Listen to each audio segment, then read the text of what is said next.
Religions have often been criticized because of their tendency to a non-aggressive attitude.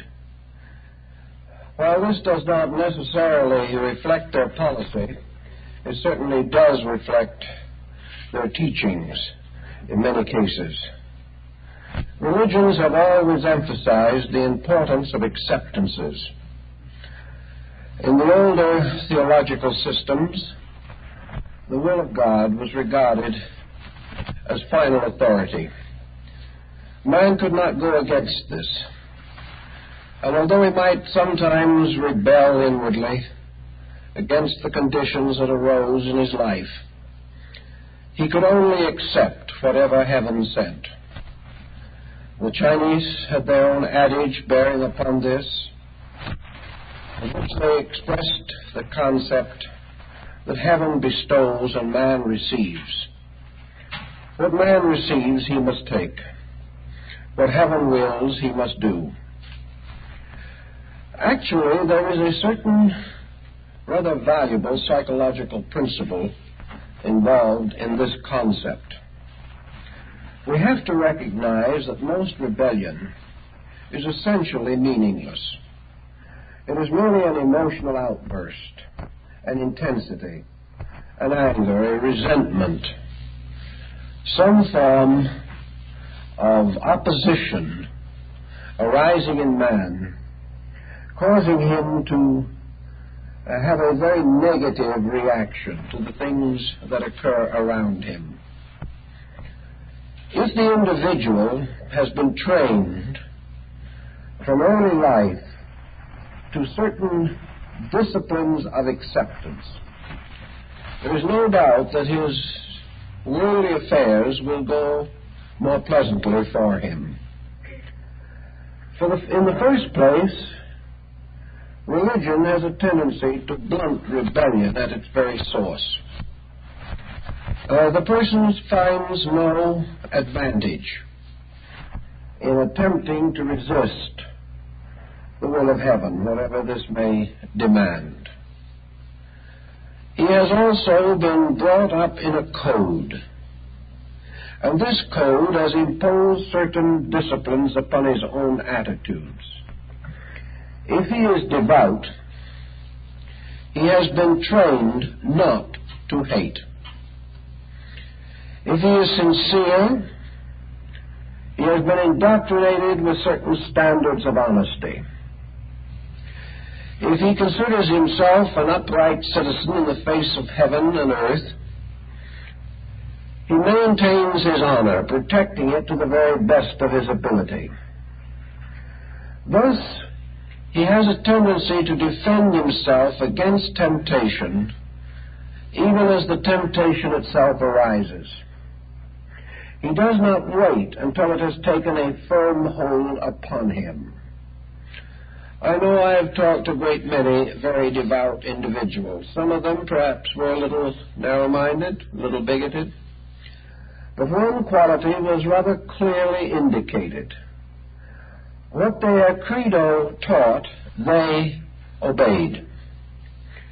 If their doctrine told them that they should not cheat, they did not cheat. Nor did they have a great struggle with themselves to decide where the advantage of dishonesty might lie. They did not allow a long pattern of negative factors to take hold of them, to gradually indoctrinate the individual with arrogance or sophistication or open antagonism. I know that in the old days, when life was not as pleasant perhaps as it is now, many individuals guided their entire span of earthly life by a code, by a simple belief.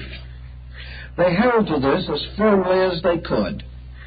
They made mistakes, that is obvious.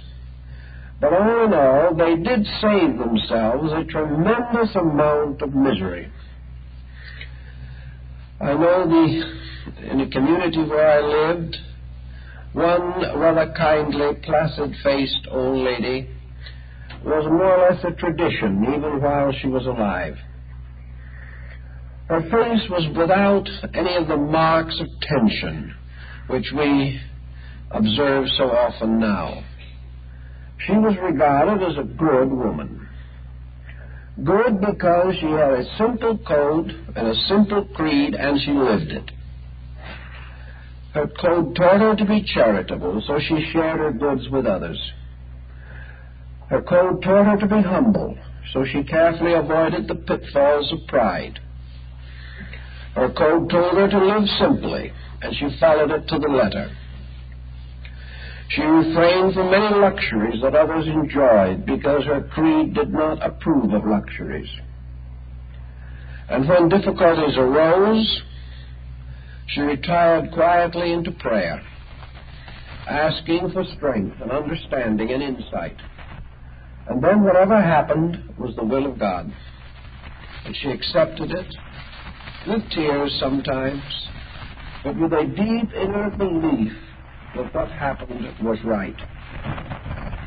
Now, it is obvious that this type of defense mechanism, if you want to call it that, does have a tendency to simplify and direct living.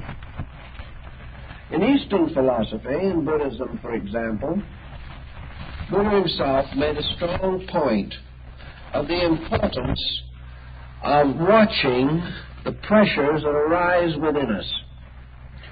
At the first sign of some undesirable characteristic, we must transmute this.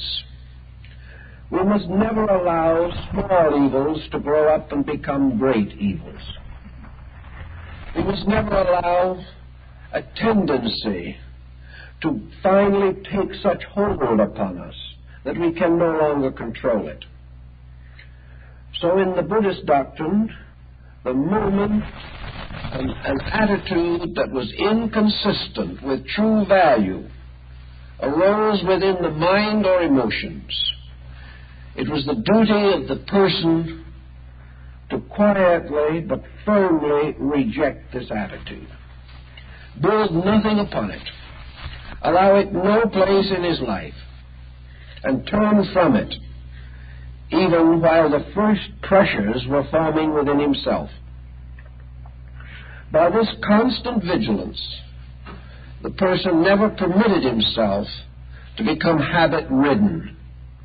He never allowed antagonisms or hatreds or jealousies to go on until they possessed him. So we have the question that the Buddhists of old asked, who am I? And the old answer to this was, I am simply the sum of my own pressures. I am the consequence of a dominant attitude that has taken hold of me. And this attitude has gradually become the administrator. It has come to use all subservient attitudes to attain its own purposes, so that actually the person is a psychic drive demanding the fulfillment of its own objectives. As this drive becomes more and more powerful and intense, the individual becomes increasingly reckless. As the drive becomes an obsession, he is willing to sacrifice the good of others, the happiness of his family, and the well-being of his own nature, simply to fulfill this drive. Some objective has become an obsession, and under this obsession, the quietudes, the acceptances are left behind, ignored, until at last the person becomes so set in his false opinions that even the most skillful therapist may have great difficulty in relieving him of the burden of attitudes which have gradually taken over all of his thinking and living. Against this, of course, must come the less strenuous, the less personal, the less egocentric qualities which we associate with acceptances. Let us look around us a little bit in life as we see it now to find out what is the difference between an acceptance and a negative attitude. To assume that everything is as we would like it to be would be a very negative attitude. To accept everything as it is, as fully right or complete or acceptable finally, might also be a rather unfortunate conclusion. But to accept the thing as we find it now, as the proper state in the unfoldment of something better, to recognize this transitoriness of the condition as it is, to realize that what we now face is the consequence of right destiny. It is what we have earned. We are in the condition we have earned for ourselves. We are faced by the problems we have not solved, and we are sustained by the wisdom that we have accumulated out of the past and out of previous lessons that have been learned. Consequently, acceptance begins by acknowledging that every challenge is a lesson, and every lesson is a challenge to insight. That the true solution lies in the skillful use of insight. That we must solve these issues and matters within our own natures before they have a time or condition or opportunity to pass out of our control. If therefore we find temper arising, we also know, if we are thoughtful persons, that we can control that temper. Another point to bear in mind is that everyone, unless he be feeble-minded, is perfectly aware of the basic principles of right and wrong. This dazed excuse that we do not know is at best applicable only to the most complicated situations. The individual who has been raised in any kind of an orderly atmosphere, who has any principles within himself, who has any faith in values whatsoever, and even though he be a materialist, has any consideration for the public good, will know that temper will gain nothing of value. The individual using temperament in an emergency is simply exhausting his own resources. Every explosion of disposition is an enervating thing. Now, modern psychologists take the ground that we need to get rid of these pressures. That therefore, when we feel like exploding, we had better explode. There is very little real common sense in this attitude. And to try to treat with psychotherapy the perpetual exploder is an almost useless task. Actually, we can liken the pressure of temperament to the pressure of steam in a boiler. Certainly, there is a safety valve on this boiler.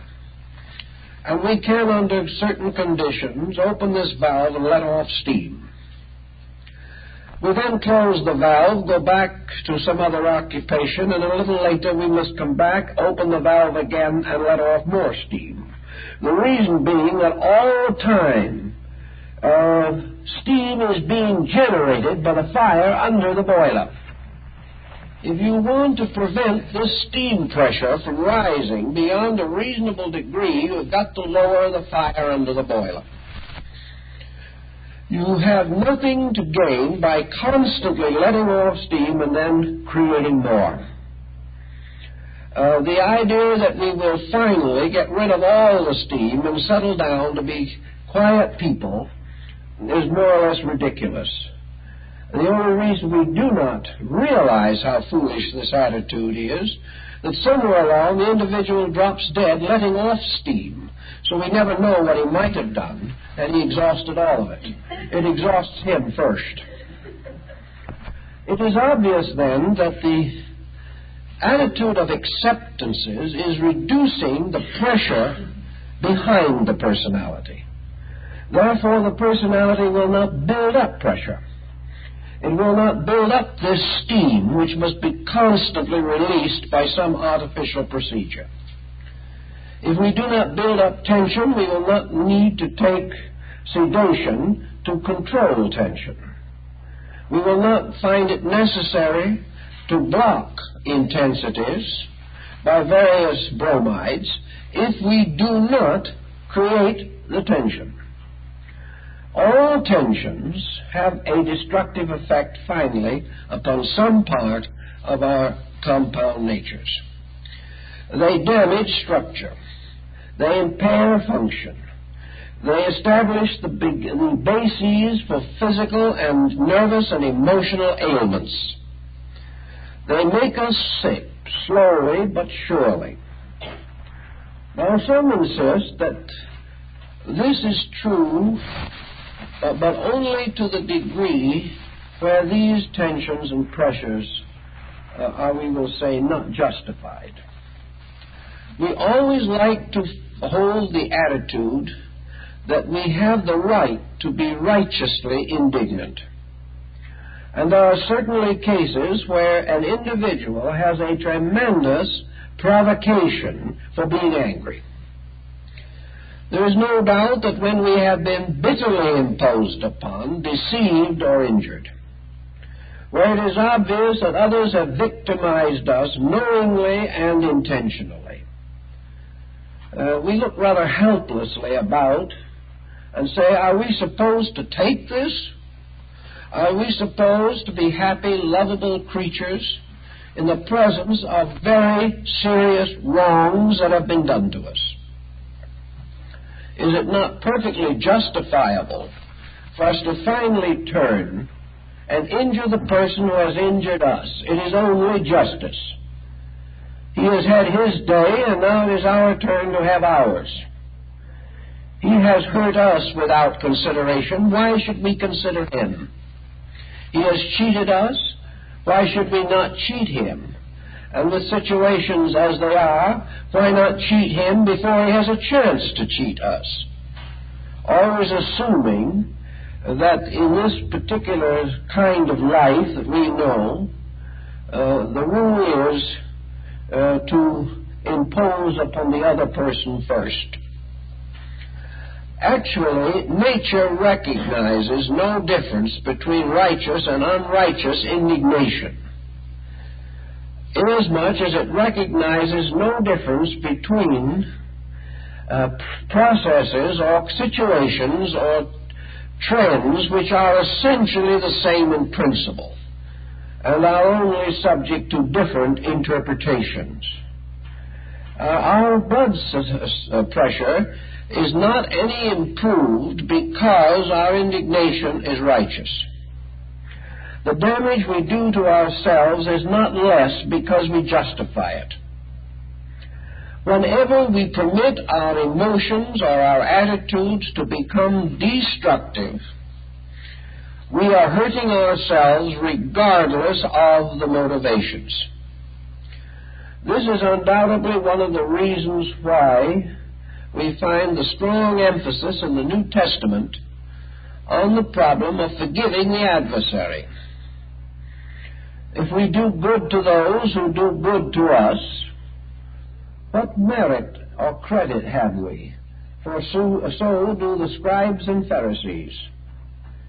If we, therefore, are injured and turn about and injure the person who hurt us, we have only joined our natures with those of millions of other ignorant people who are not aware that their course of procedure is going to lead to further misery for themselves. In the law of causality, the evil that has been done by another returns to him. The evil that we do returns to us. And if we do an evil in a way of spiting him, this evil that we do is still our own. We have set in motion a cause of further suffering for ourselves regardless of the provocation. The provocation does not change the reaction of the situation. Nature does not wish anyone to injure anything. And no amount of injury by one justifies injury by another. It is obvious that this is a very difficult policy to maintain. It seems that almost instinctively we rise against an injury. We believe subconsciously in the old idea of an eye for an eye and a tooth for a tooth. And when someone hits us, we want to strike back. And because we have been hit, and because we have struck back, and this has been the policy of mankind since the beginning of history, this is the reason why we have nuclear fission today. Because there is no end to this process of avengement and revengement. And today we are hearing people talking of ills done 300 years ago that must be righted, of mistakes that were made 500 years ago that must be paid for, and wrong notions that have been carried since the dawn of society, which must bring their harvest of immediate pain and suffering.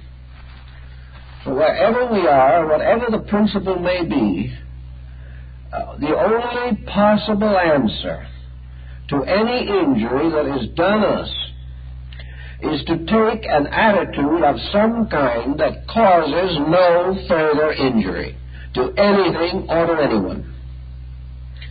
Otherwise, injuries will pyramid, and what may start as a small disagreement ends in a lifetime feud.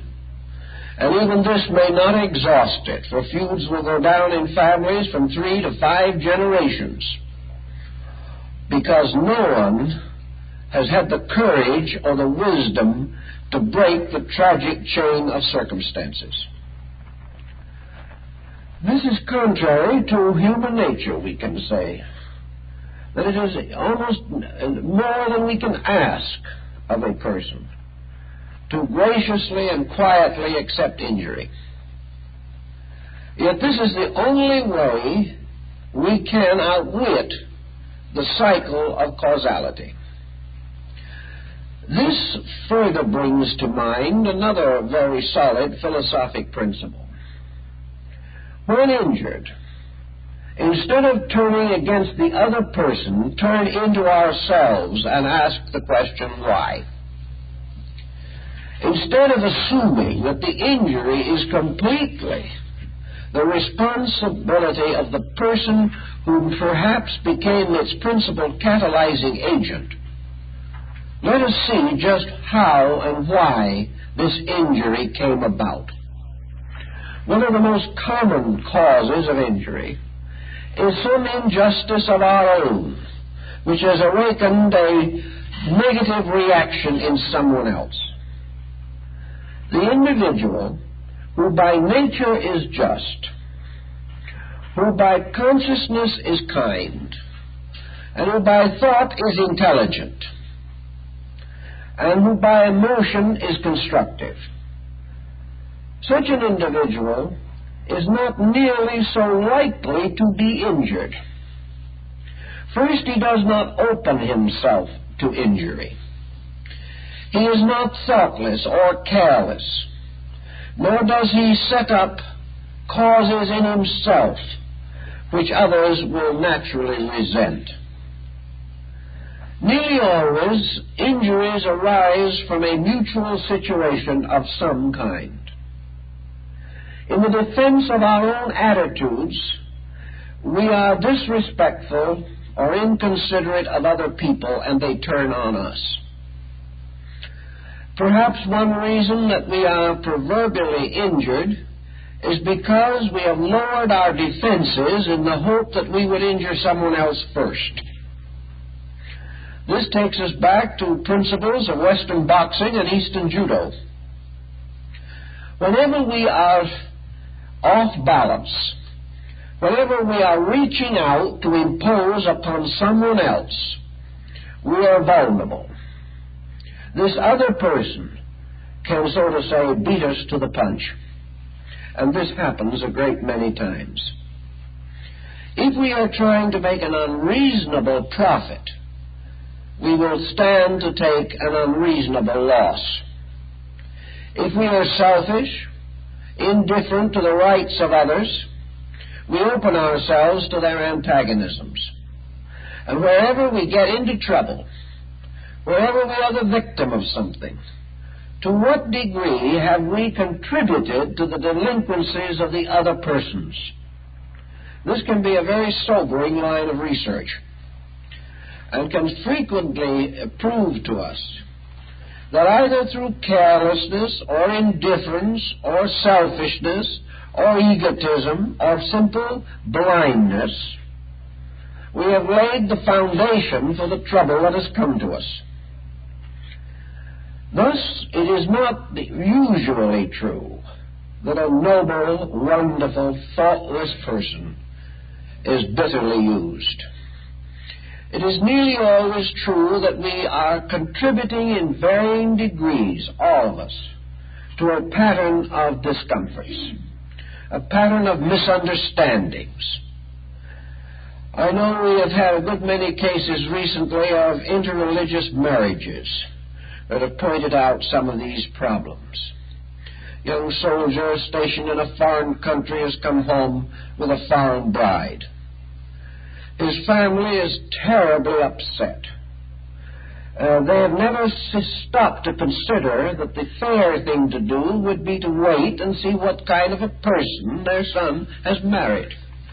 But because this girl happened to come from the Balkans or from the Near East or the Far East, no other consideration prevailed. It was simply a matter of extraordinary prejudice.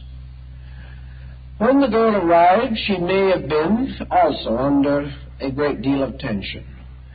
She had subconsciously perhaps some realization that she might not be accepted. Perhaps her husband has pointed out this danger to her. She comes not at her best, but inclined to be reticent and defensive. This is immediately misinterpreted by persons who wanted to misinterpret it. They are just as reticent as she is, but their reticence is a noble doubt. Hers an unreasonable one. So these persons come together with a built-in danger of further trouble. Everything that happens will be interpreted in the worst possible way, because the parents have only one basic motive. They want to break up the marriage.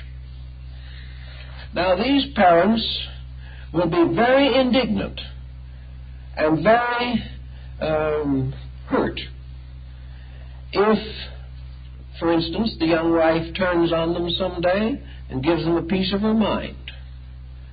To them, their motives are above question. Their ideals cannot be doubted. They are only trying to save their boy from a terrible catastrophe, according to their thinking. When in reality, as some cases have proven, they are leading their boy into the greatest tragedy of his life. So the parents would not allow for a moment that their indignation was unrighteous. They were very righteous. They knew best. They were right about everything. They were right, except they were never for one moment honest. They were right, except they condemned without hearing. They were right because underneath all of their thinking was a conspiracy which was not right,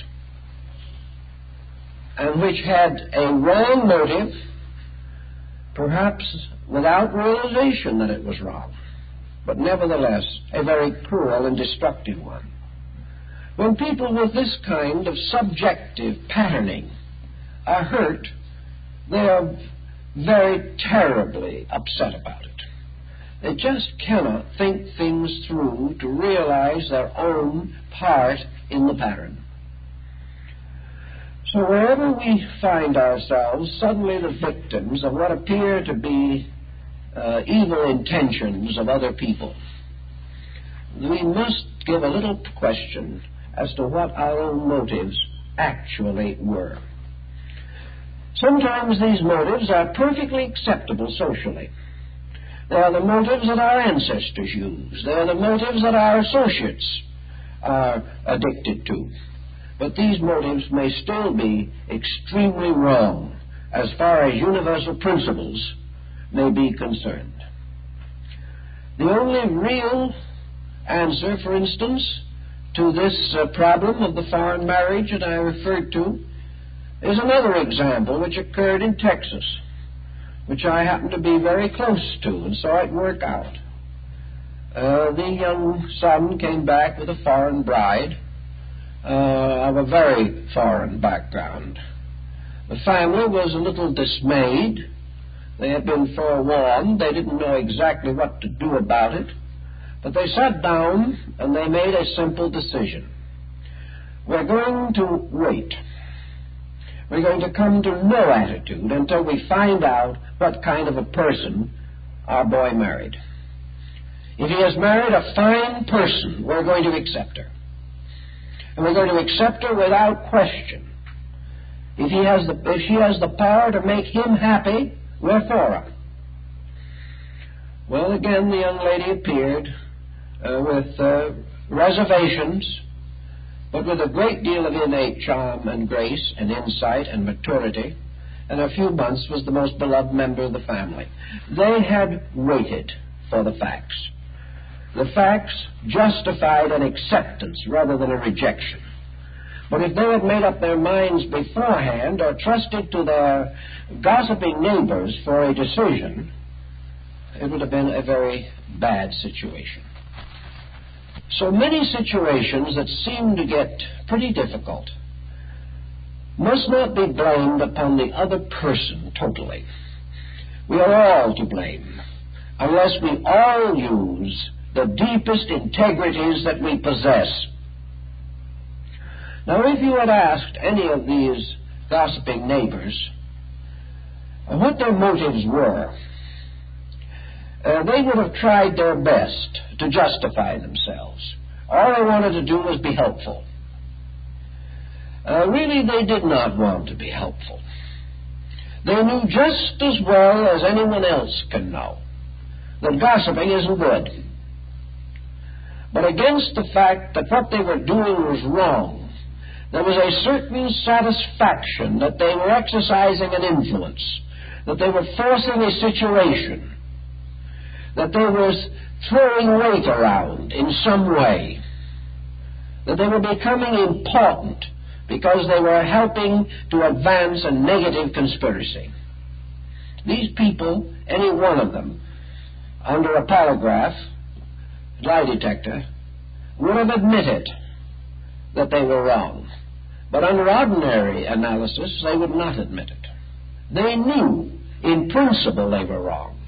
But in this particular case, their action was justified. So we have to begin to think through in nature that principles are either always true or they are not true at all. Principles that can be adapted to our moods have not much strength in them. Principles that can be twisted and turned according to denominational beliefs.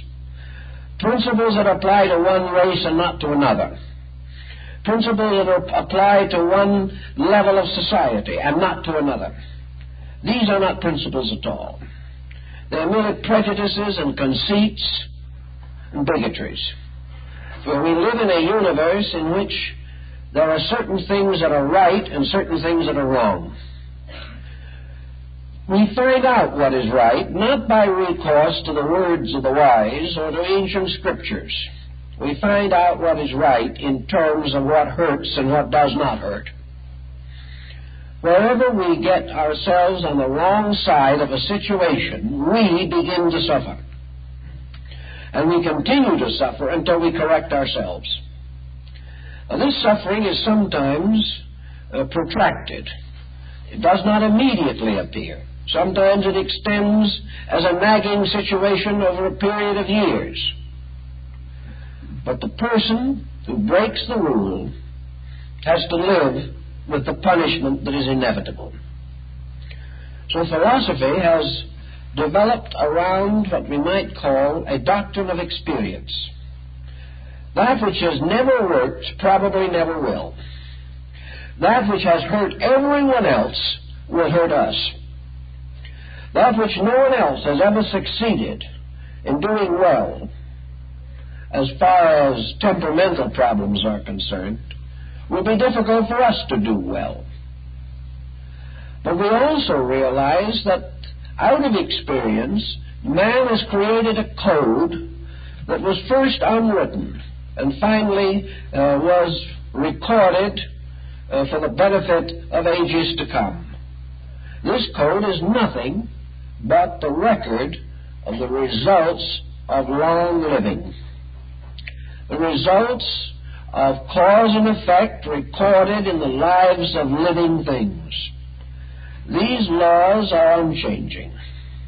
Man must adapt to them. They will never compromise themselves for his sake. Today we are living in a civilization, so-called or alleged, which is a confirmed lawbreaker.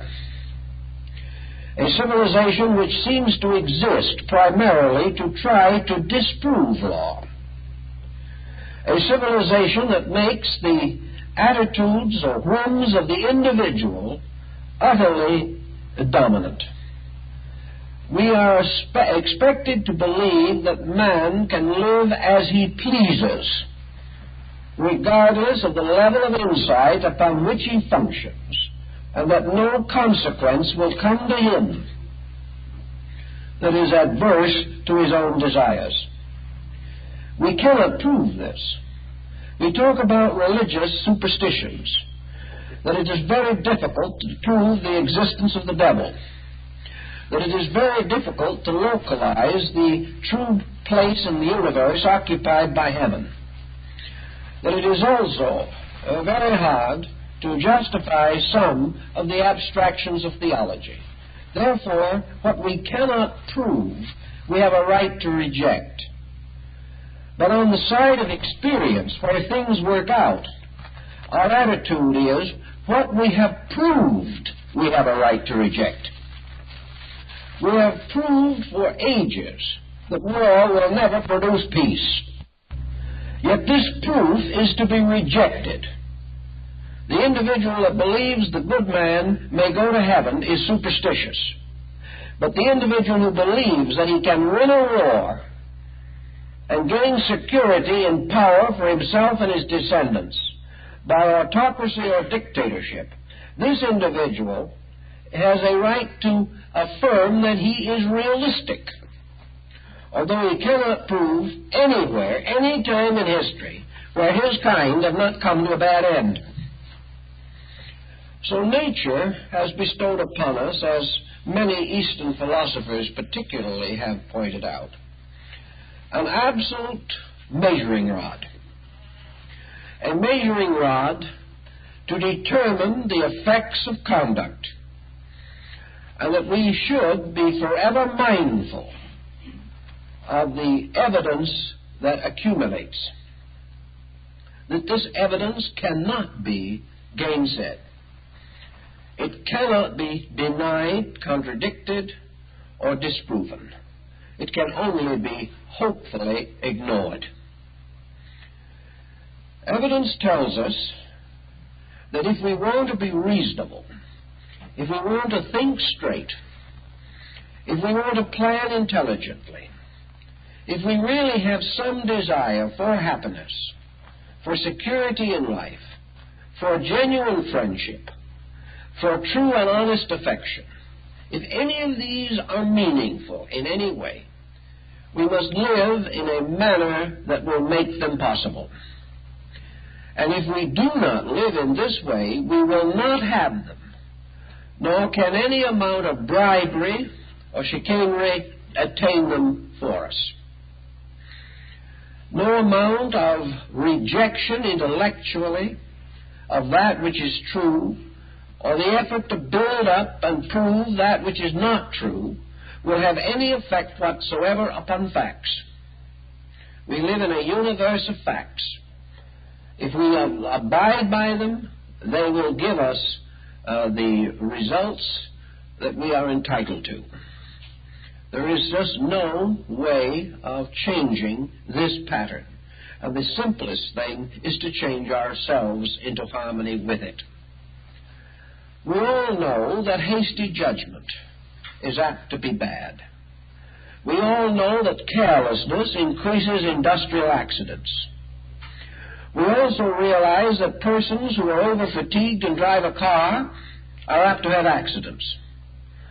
Furthermore, that an individual who has taken too much alcohol and gone out and driven a car is apt to kill himself and other people. He may insist on his right to drink,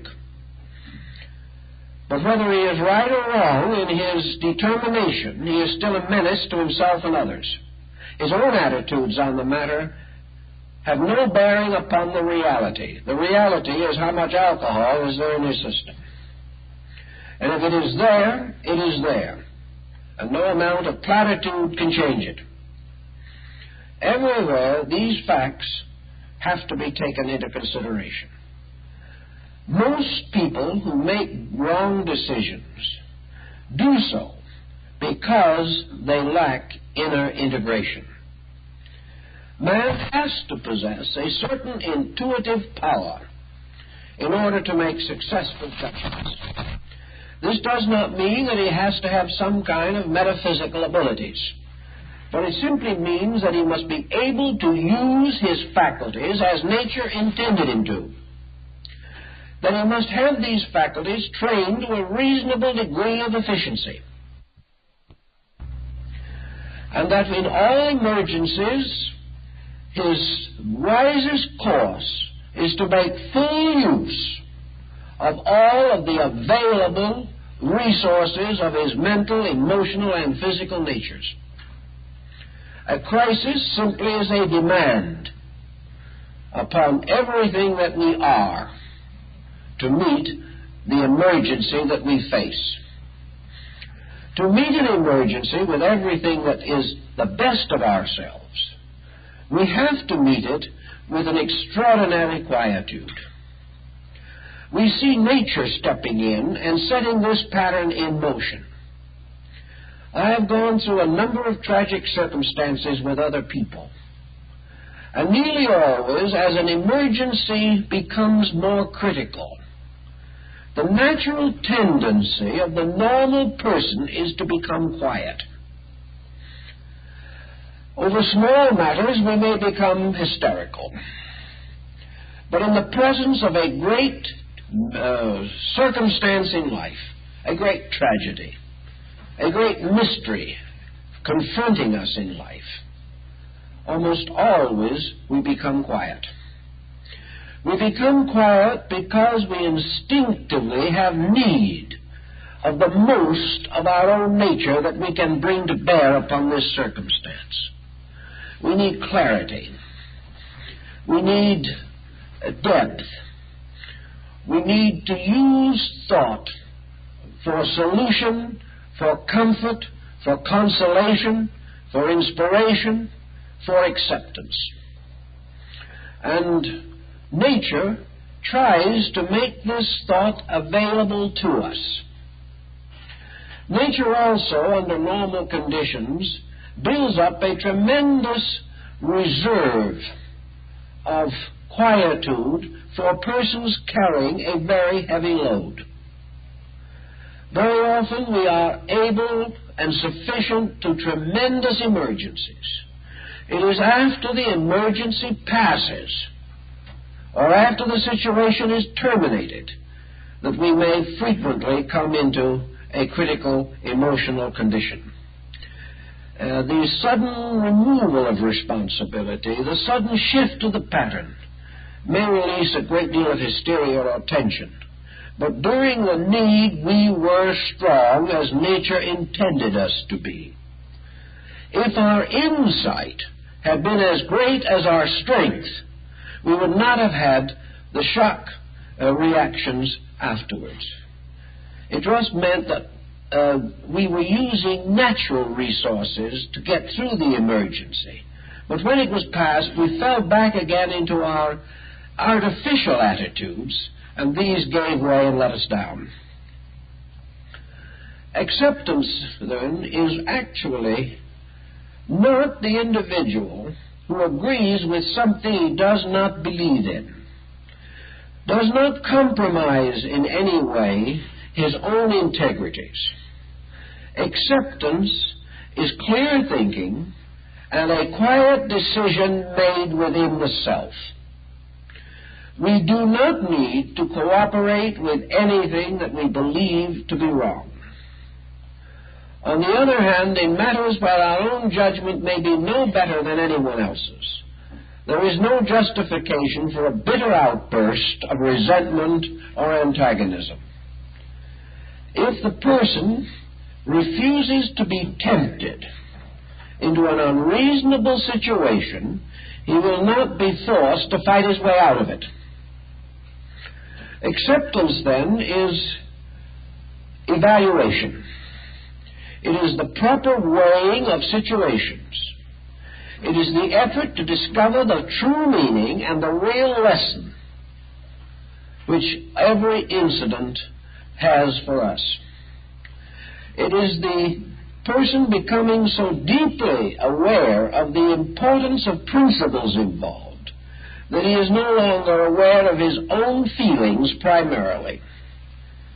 He is only aware that he must sustain values, and that he sustains values with dignity and not with conflict. If we had strong people, we would have very much less of this outburst which we are suffering from today. Very largely, temperamentalism is a symbol of weakness.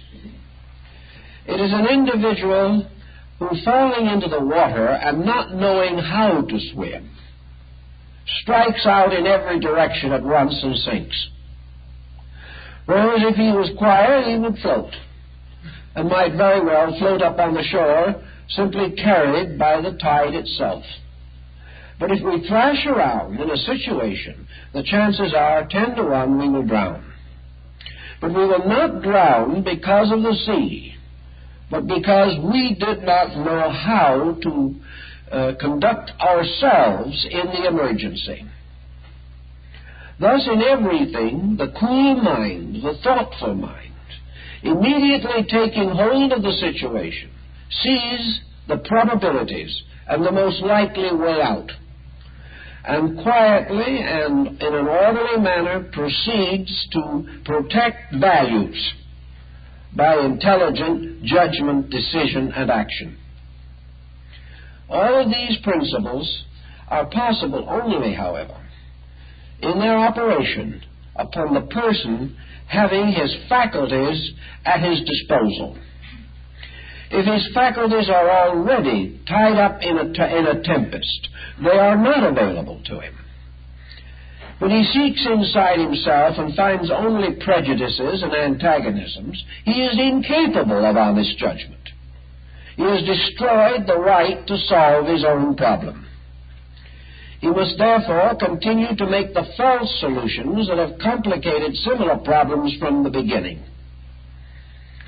It is so important, consequently, in a time such as this especially, that individuals try every day to lower pressures. Not to lower pressures only in the presence of a major emergency, but to lower pressures continuously, wherever they occur, wherever they arise, even the smallest one. Rationalize through it and eliminate it. If you do this for even a short time, the habit of controlling pressure will develop within yourself. This is a form of self-discipline. In the Zen monasteries in Japan, the masters make life utterly miserable for their disciples. Everything possible is done to force the disciples to get out. he is not wanted unless he refuses to go. Every object that he turns his attention to brings about some, at least minor, difficulty for himself. He asks a question, and no matter how serious the question, he is going to be ridiculed. If he makes a statement, his ears will be boxed. If it is found that he has a kind of a quiet pride and dignity in himself, he will be appointed to wash the dishes. Anything in him that represents self-will or self-purpose will be relentlessly assailed. Now, this is not done from any cruelty of motive. It is done to force the disciple to make a real evaluation of himself. It is done in order to break down all artificiality, all false pride, and to bring him, temporarily at least, under the complete autocratic domain of the abbot or head of the monastery. The abbot himself has no interest in trying to dominate this young man. He has no interest in trying to injure him. He knows as well as the young man does the sincerity which brought the disciple to the temple.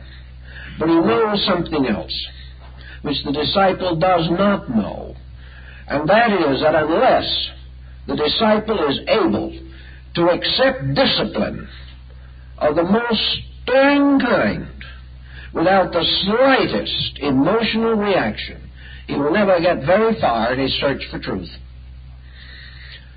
Discipline is this first ability of the individual to obey his teacher. But this is only primary. This is the kindergarten grade. The real purpose of this discipline is that the individual shall come to be completely master of himself. That in this mastery there is no force involved. He is not going to browbeat himself. He is simply going to learn to say yes and no, and mean exactly what he says. He is going to lose the word maybe from his vocabulary. He is going to say yes because he has given every possible impartial consideration to the problem. And he will never say yes or no until these simple words represent the fullest degree of insight which he possesses. There will never be a snap judgment. He will derive no judgment from the opinions of another.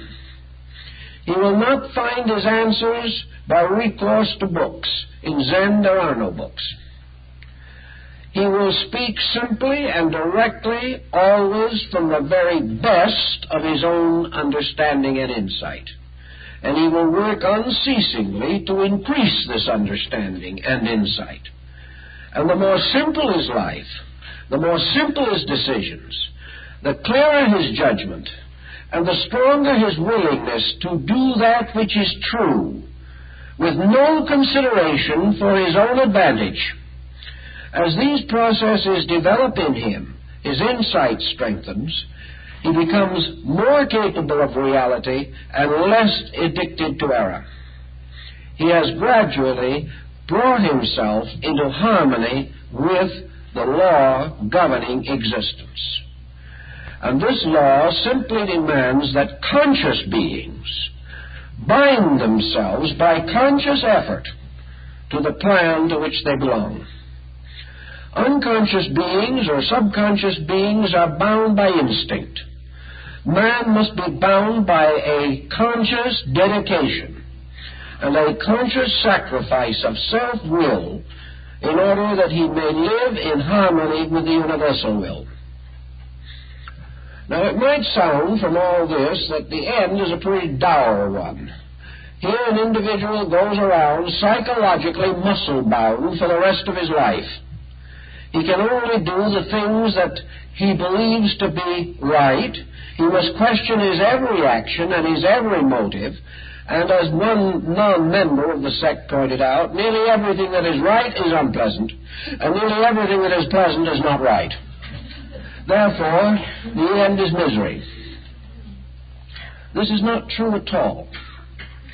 This has actually no relationship except to the degree of the young novice who gains a hearty fear of his master and his switch, and who is constantly in terror of some kind of reproof. It is only after a considerable length of time, perhaps, that the novice gradually gains the great admiration for his teacher.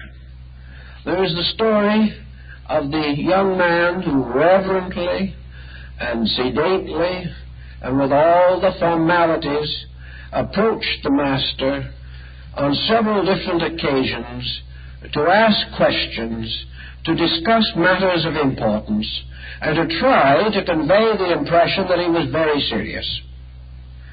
Each time the master physically kicked him out and said, "Don't come around here, I don't even know you. Who are you?" And the young novice went out very dejected, built up his ego a little bit, tried to get his self-pride back, went back, tried it again, got kicked out again. This continued until one day something happened in the garden of the monastery. A very wild, strange, wonderful flower blossomed. None had ever seen it before.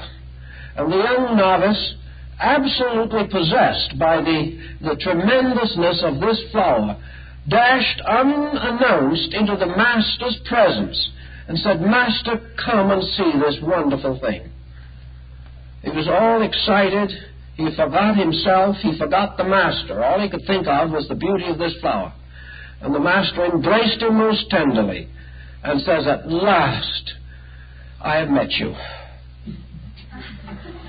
I have met the real you.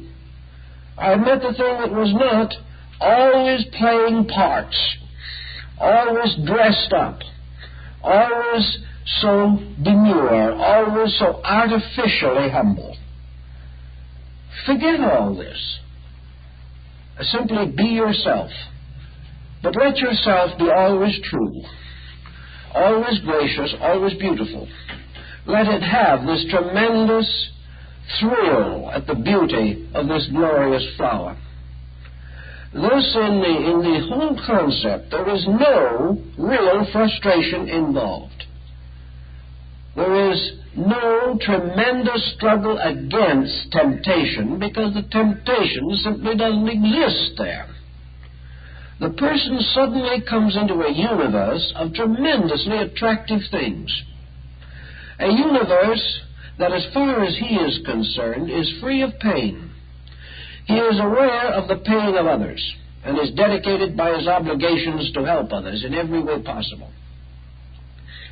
But he is no longer suffering himself from any action of his own. He has compassion for others, pity for others, and a great desire, if necessary, to give his life for them. But it is all a natural acceptance of the right and privilege to sacrifice in the image she had created, because the person failed to live up to it.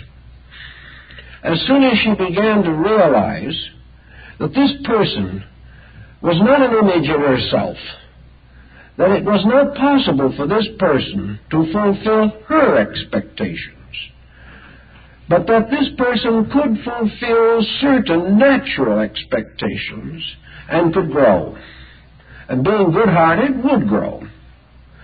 In a little while, the situation became greatly improved, and certain tensions let down, and a certain guidance which this man needed took the place of nagging, and things worked out very much better, and this man is going to become a very stable citizen. He's going to grow. But what was blocking the family was that the wife thought he already knew and was only stubborn. He did not really know. And so we have to watch these things, and only in quietude and in analysis can we discover some of them. If we brush along, clinging to our own interpretations without thoughtfulness, demanding from others what we expect of them rather than what they can provide, we're going to be hurt. We're going to hurt them, and they're going to hurt us. If we gradually develop discrimination, however, we will not expect the unreasonable.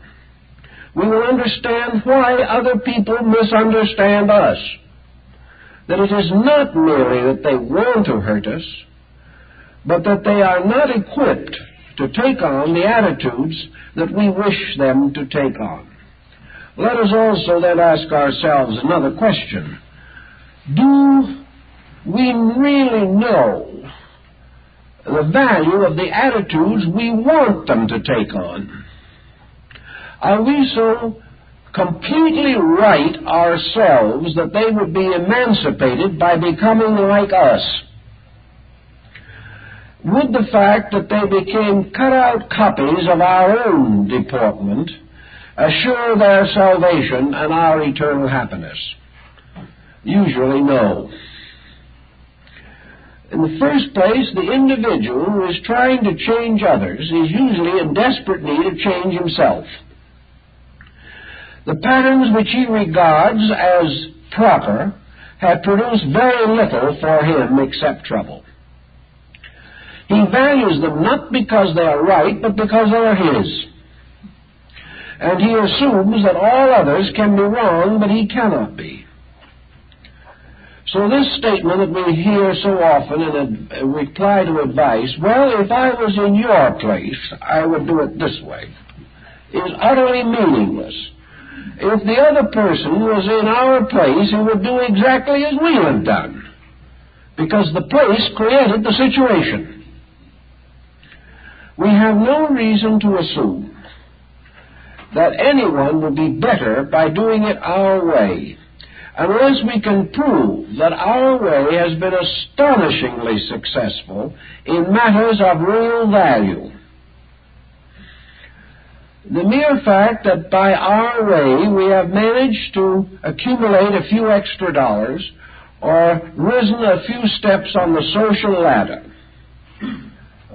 these things are of no importance to communicate to anyone else. If our way has made us happier, wiser, better people, then perhaps there is some advantage. But if our way has only locked us within a pattern of personal conceits and opinions, it is of no importance even to ourselves. So there is much to be said in favor of not attempting to judge other people's attainments by measuring them against our own. We have tried this policy for ages, and we have discovered gradually as time went along that people are quite individual, and that abilities which we feel others need, they may not need as much as we think they do. Perhaps it is better if we can help them also to that degree of quietude in which they can discover their own abilities. Here again, your acceptances are very important. Careers are problems of acceptances. Dr. Schweitzer made a series of acceptances. Abraham Lincoln made a series of acceptances. He knew before he started out the problems that he faced, and there are even records that he anticipated the probability of his own assassination. He accepted responsibilities and chose to carry them, and developed around his acceptances a very simple philosophy of life, which has made him one of America's greatest citizens. He had no complicated theories, but he did have a clear insight as to duty. He had this courage to do what he believed to be right, and he was wonderfully gifted in the simple honesties which enabled him to choose right things that were reasonably right. So we find that men of great stature in this world have usually come to their knees and asked the help of heaven and the presence of God and the guidance of truth in all of their undertakings. Great people are nearly always humble, accepting people, seeking always from within themselves some guidance, some clue, some strengthening of conviction to give them the courage to go on and do the things that are necessary. As soon as they become complicated, they become wrong. And that is another point in connection with this situation of acceptances.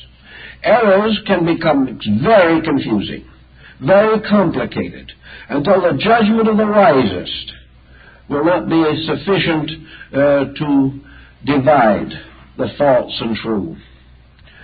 But realities, truths, are very simple, very basic. The individual senses and feels realities if he permits himself to. He knows by the reaction within himself what is good and what is not good. He gains a certain inner strength when he follows the truth as he knows it. He weakens himself the moment he departs from this conviction. The moment he knows that he compromises his own principles, he has weakened himself. He has lost respect for himself. He has lost faith in himself. Then he turns to all these outside sources of possible support and becomes completely lost in a maze of confusion and conflicting opinions. In philosophy and religion, then, the concept of the retreat was long ago developed. That every year a person should retire for a few days from the turmoil of things to the quietude of self-analysis, the quietude of communion with realities, with unworldliness. The moment that is spent in the presence of that which is truly significant. Today we are hardly able to see the world for the houses. We are hardly able to sense the divine universe because we are hopelessly tied up in subdivisions and building projects. To us today, the world is nothing but freeways, tying great centers of industry and commerce together. We have a sense of the importance of the things we do, the importance of the attitudes that we take, and most important of all, the need for this tremendous ambition drive that will enable us to outwit our competitors. We have to get away from this occasionally, because it is a false world, a completely false one. No matter how we try to prop it up, it is not going to stay in one piece. No matter how we try to support and perpetuate these problems, they fall, they disappear, new patterns arise, and in 50 years, practically every notion that we hold today on industry, economics, and politics may be extinct. Certainly it will be outmoded. The only things that will not change are the relationships between man and the essential facts of living. The things that will not change will be the communion with space itself, our relationship to the infinite life within us and around us, and our utter dependency upon universal life for our existence day by day. We will still be dependent upon realities, even while we watch the unrealities to which we have dedicated so much time and energy fall to pieces around us. So man must constantly strive to restore a certain orientation in strength, orientation in the quietude of space itself, with its vast harmonious patterns of energies, energies that are not fighting and struggling, but are moving majestically through eternity. The individual must sense his relationship with eternal life, not merely with a career of a few years and old age pension. Unless he is able to get a separate look at values, he is going to be drowned in false attitudes. If he gets this separate look at values, he can then begin to plan how to handle things which are not so valuable. Once he is free from this entanglement of hypnosis of things, once he no longer accepts his own achievements as superlative and ultimate, once he escapes from the belief that man can be everything and do all, and begins to recognize his true relationships with life, he can relax and he can begin to plan a useful, pleasant life here. When Eastern philosophy moved north and eastward in Asia and set up the great northern schools of yoga, Vedanta, Tantra, Buddhism, a major change took place in the basic psychology of these groups. This change was to the effect that once man has conquered tension in himself, he can adjust to the world and have the advantages of everything that is good in the common way of life around him. It is not necessary that he renounce all worldliness and depart on his lonely journey to the infinite. The only point is that he must have a center. He must have some orientation that is strong enough to prevent him from abusing the immediate material things which surround him. If the person is quietly addicted to value, if he knows in himself something of the reason for his own existence, he may then also accept cheerfully and wisely the realization that he is born into this world, that he is here for a purpose, that he is here to learn more and to work with people in the achievement of a realization of the actual, factual identity of life. It is therefore quite possible for him to make a living, to choose a profession, to become famous or remain obscure according to his own interests. He may accumulate all that he needs. He may gain knowledge. He may become a student, a philosopher, or a scholar. He may do almost anything that he wishes to do, from being a simple farmer to being the chief of state. Any situation that arises is within his power and within his pattern and within his possibilities, as long as he evaluates these things correctly. If he realizes that in terms of value it means absolutely no difference whatever whether he is the farmer or the chief of state. The important thing is to be himself, to live a constructive life. And when he does not care, it is probable that he will make an ideal chief of state, because then he will be incorruptible. He cannot be touched because the things that corrupt most people no longer interest him. He has his core in value. He knows what is valuable.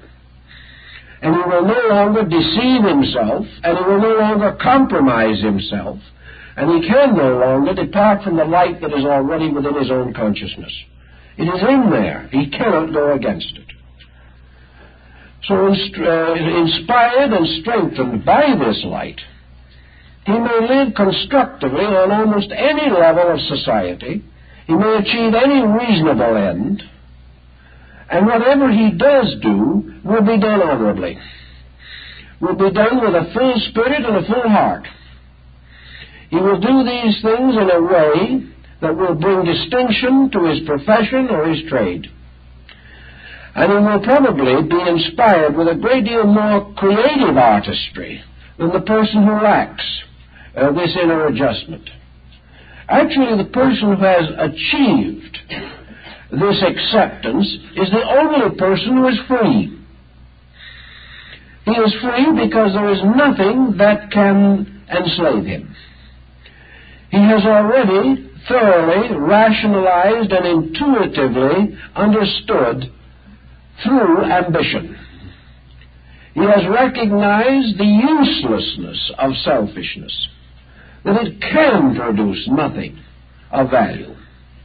He has lost all ability to fall back upon hate or jealousy in the justification of himself.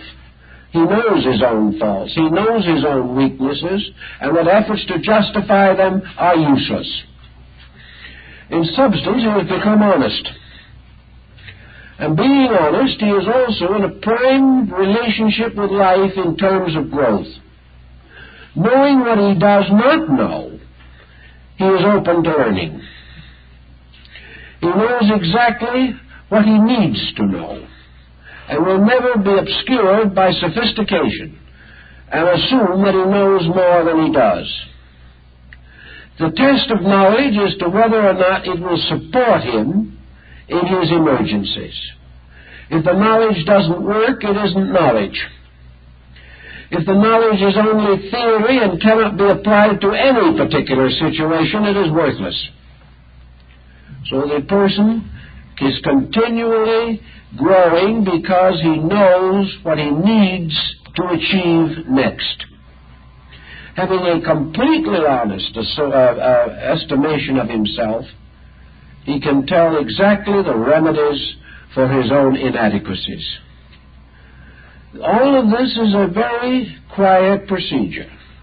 There is no tendency to appear virtuous. There is no desire to put on airs, because they are recognized for their uselessness. Needless to say, such people are hard to injure. The most that we can possibly do is what the tyrant does, destroy their bodies. But these people cannot be destroyed as beings, because they will not compromise their principles. The death of the body is a minor situation. It can be repaired. Nature has done it often. But the death of honor is a great disaster, very difficult to repair. The individual who compromises his integrities is far worse off than one who suffers martyrdom. So we have to recognize these basic values. In Christian religion, the acceptance principle is clearly indicated in many of these statements of Jesus, especially in the Sermon on the Mount. Here we are strongly advised never to return evil for evil, never to believe in ourselves as too wise or too knowing, always to remain much as little children in the presence of the majesty of life and reality. That it is not our purpose or our place to be arrogant, but rather our proper emotion to be forever grateful. Everything that makes up life can bring out of us either constructive reactions or destructive ones. The individual of acceptances is also the person of gratitudes. And we have much in this world to be grateful for, even in times which seem difficult. We have the right to be grateful for the mere fact, perhaps, that we live in a strenuous generation, for it is a generation of great learning. We may see many things fail, but we will never live to actually see truth fail. We will see its forms change, we will see it persecuted and perhaps martyred, but it will rise phoenix-like forever from the ashes of its own dead. Realities can never die, and non-realities can never be preserved. We see around us many inducements to turn thoughtfully to our own natures.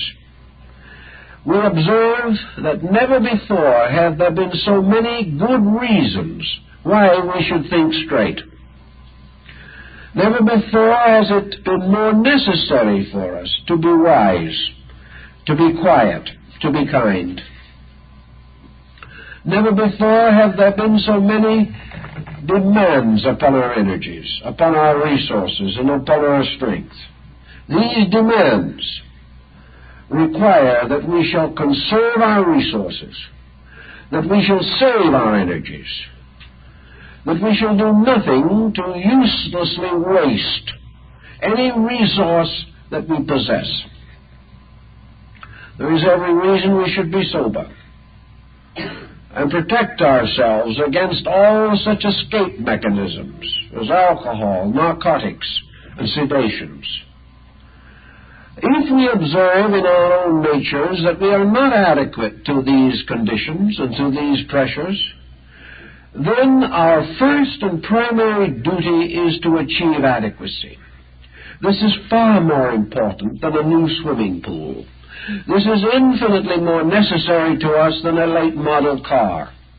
And adequacy means more to us in the universe than some passing advancement in our profession or business, which will add to our responsibilities and miseries unless we are big enough to carry these burdens with a right spirit.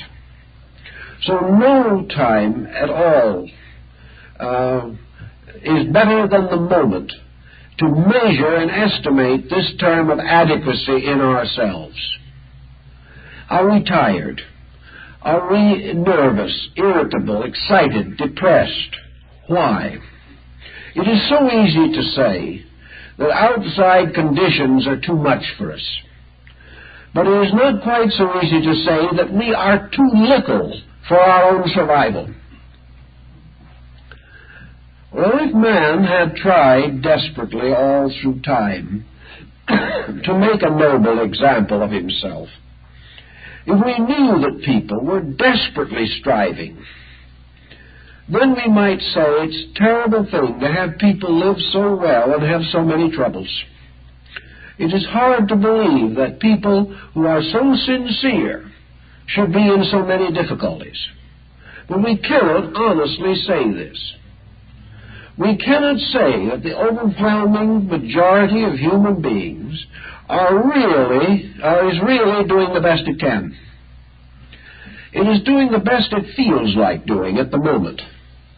It is doing the best it can without making any improvement upon itself. It is doing the best it can merely to continue as it is. Today we are not finding the average person reacting constructively to the challenge of his own needs. When he finds himself in a serious situation, he seeks to escape only. He does not seek to solve. So humanity gradually divides into two groups. The larger group, which is simply increasingly sorry for itself, and a smaller group that, beginning to realize the facts, is gathering resources to do something about it. And this was the point that Spengler brought out when he noted clearly that the second half of the 20th century would require that the world restores a philosophic foundation for life, that we must move existence from this temporal consideration of advantage to the eternal consideration of values, of realities. So the smaller group is trying to get better.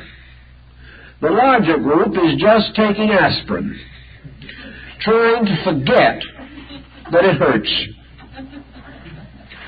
The group that is continuing to take aspirin will have its reward. It will probably finally fall into a coma and rest there for a few millennia. But when it does wake up, it'll be in exactly the same spot it's in now. because evasion and the lowering of our ability to react to a stimulation does not solve anything. It is the smaller group that, coming clearly to realize that it is wrong, that its patterns are not adequate, that its systems are not correct, that the policies which have never succeeded must be changed.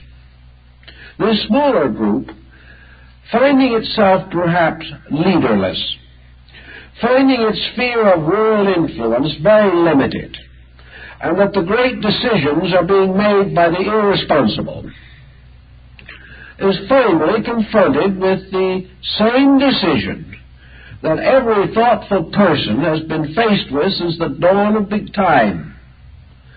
He has to start out for himself.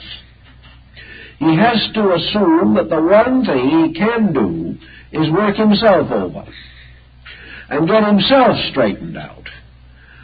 Because if he is successful in doing this, he will find a direction for his own efforts, and he will also be able to estimate the world condition without simply being angry. The world of the angry men is also totally worthless. If we have the values clearly set, we will be able to recognize integrities and be very grateful that the law does operate, even though it is not always to our satisfaction. The person seeking relief from tension has to make some decision. With 50% of our population neurotic today, and this is a conservative estimate, while higher figures are being presented almost hourly. With this situation, it is obvious that the population cannot depend upon counselors and analysts and psychologists to take care of this enormous group of needy, even if these specialized areas could take care of them. And with the exception of a few violent cases which have to have psychiatry, the success of treatment is still a very open matter. For the reason that no matter how hard you work with a situation, you cannot restore something that has actually spoiled itself. So the individual knows that psychotherapy is a long, expensive, and uncertain way of treatment, and at the end of it is likely to be only an adjustment to a situation which is itself wrong and will ultimately prove intolerable again. Some way, then, other methods of therapy have to be developed. Religious psychology has come forward in this, not so much, unfortunately, in terms of religion, as in the form of bringing counselors into churches. But religion does have this one great advantage. It has created codes or beliefs which it has implanted in the young. And while some of these may not be entirely desirable, some of these codes, certainly they recommend self-control. That there are standards of right that must be obeyed, and that the child begins to obey them in early life. Religion is the only group today that gives this basic instruction. It is not available in schools, and it is not usually available in homes. And even if it was available in homes, its influence is not sufficiently strong. Whereas if a religious group is well represented in a community and well respected, it has a considerable aura of influence over young people.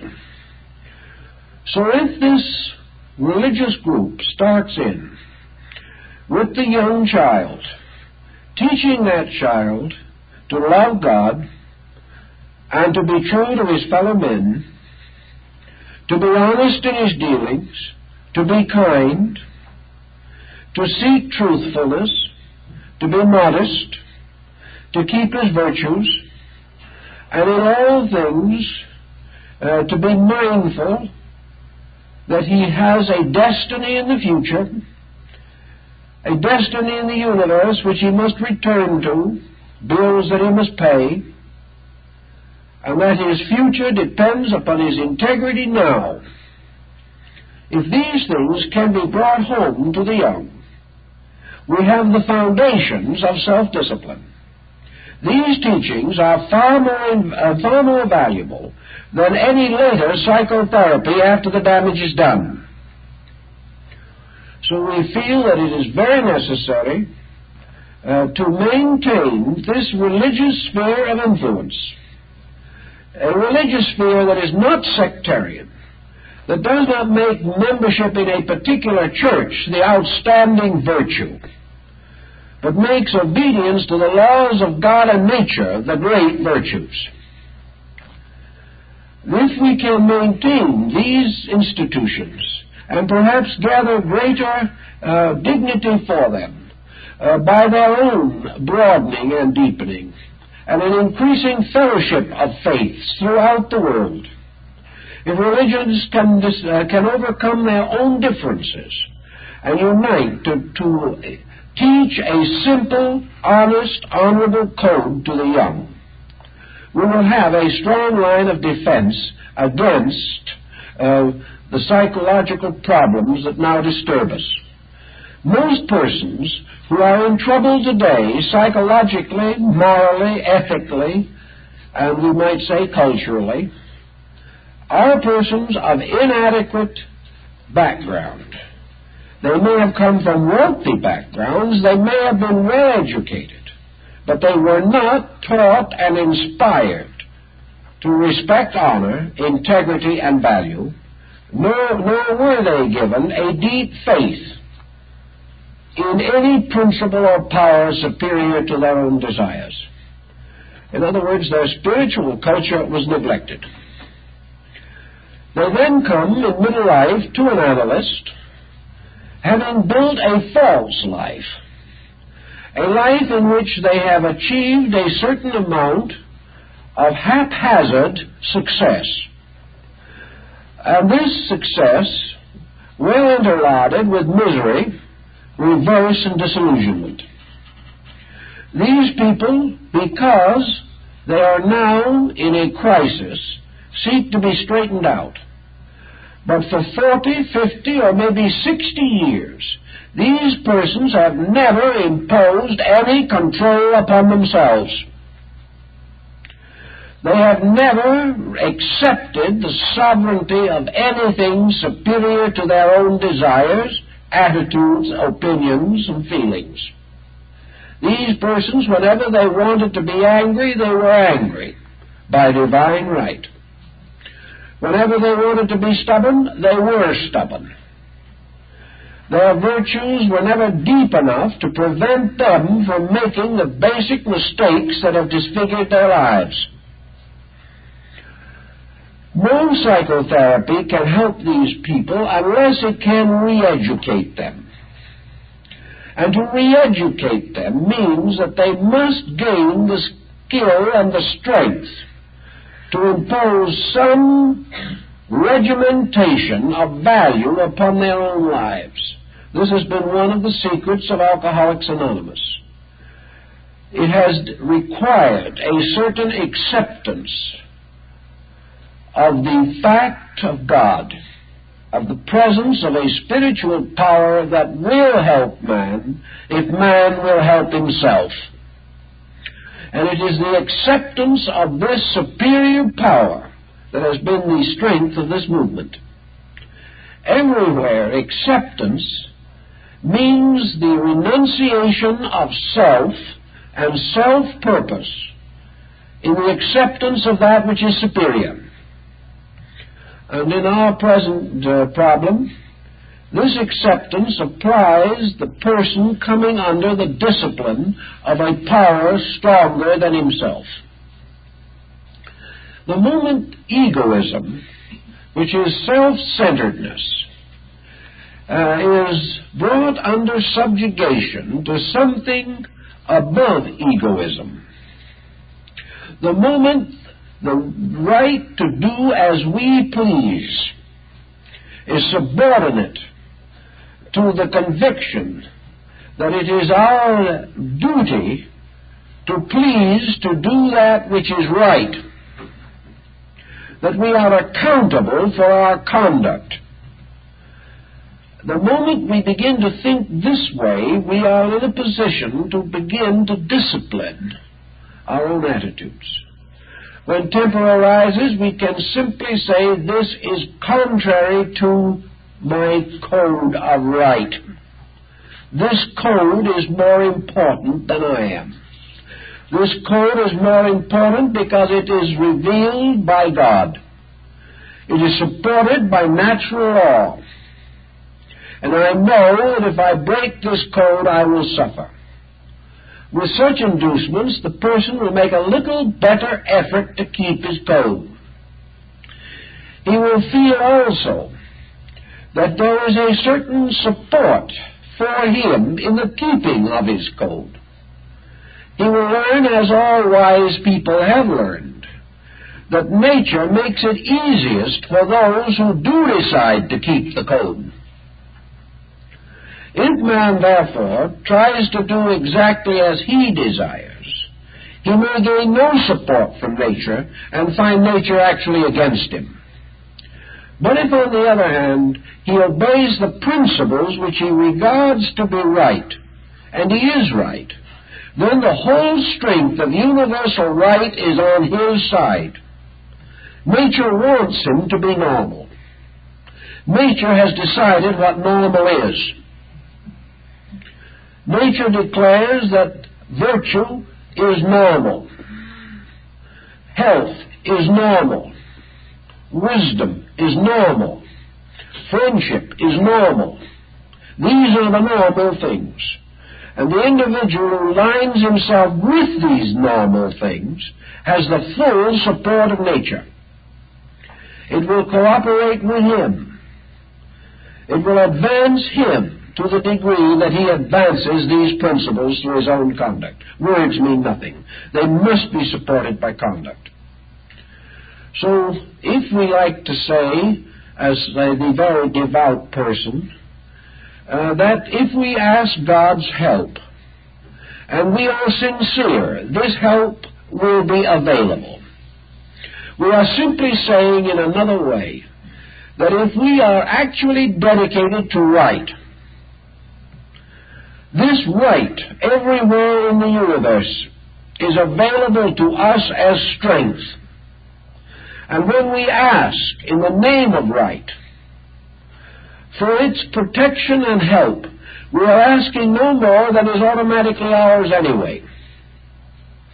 But perhaps through the asking we gain a certain further sense of security. We are not asking intercession. We are trying to clarify the fact that if we obey the rules will protect us.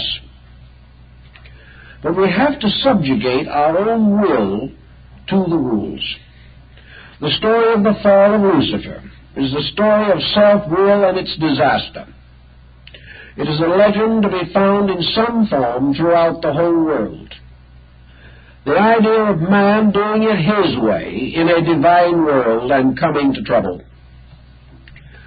Acceptance brings us back again to the acknowledgement of the universal way and permits us to bend our knee in humility and yet in dignity to a plan that is so great that there is no dishonor in obeying it, only honor. That this plan is something which does not enslave us, but makes us free men.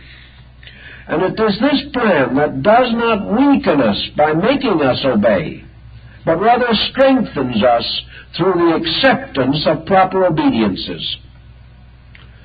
There is therefore every possible inducement in nature to unite all scientific knowledge available to us with this simple religious discipline, which if we receive it into ourselves at any age, transfers leadership from the ego, from this personal self, from the center of selfness in our own natures, transfers our leadership from this center to a universal center. So that instead of following our own opinions into chaos,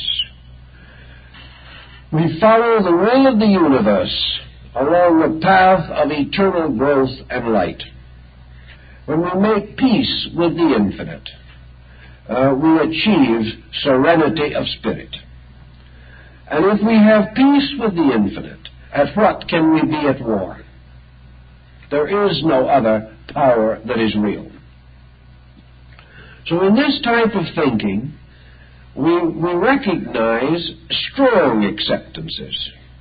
The acceptances of brave people who bend the knee to truth, who will allow no tyrant to rule their lives, that will fall under no tyranny, but will accept without question the leadership of truth itself. For if it is true that brave men are born leaders, it is also true that all brave men are born followers of truth. For it is truth that gives them bravery. It is the truth of principle that gives true courage.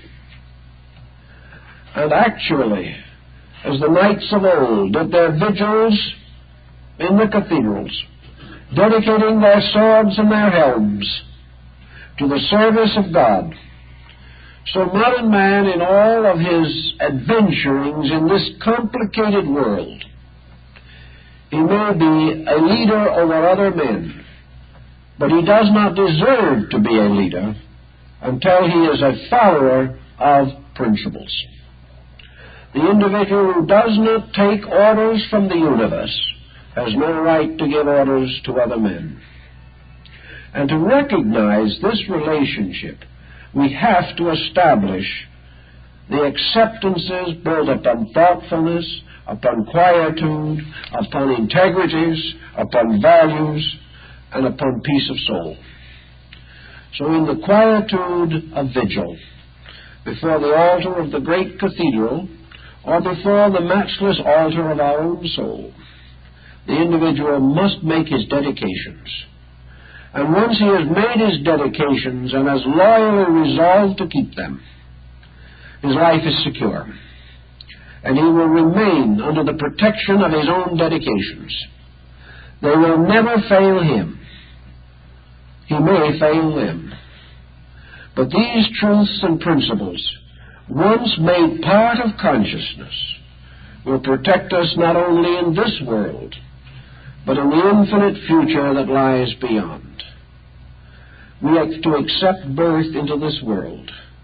We have to accept life here. We have to accept death when the hour comes. And we live in the full realization that we will accept the future, that we will accept immortality, the divine plan, whatever it may be, and through acceptance will move with truth to its own ends. When we get a real sincere feeling about this, when we become truly dedicated quietly within ourselves, I do not think we will have near so many troubles. I do not think problems will seem nearly so great. And I don't think it will be so hard for us to be kind and just and thoughtful. All of these good things of our temperaments and dispositions arise from the simple acceptances which we make inside, and a clear, firm, quiet dedication to truth, in which we place our hope, our faith, and to which we dedicate our minds and our hearts and our hands. With these rather simple patterns, I think our neurotic problems will decrease.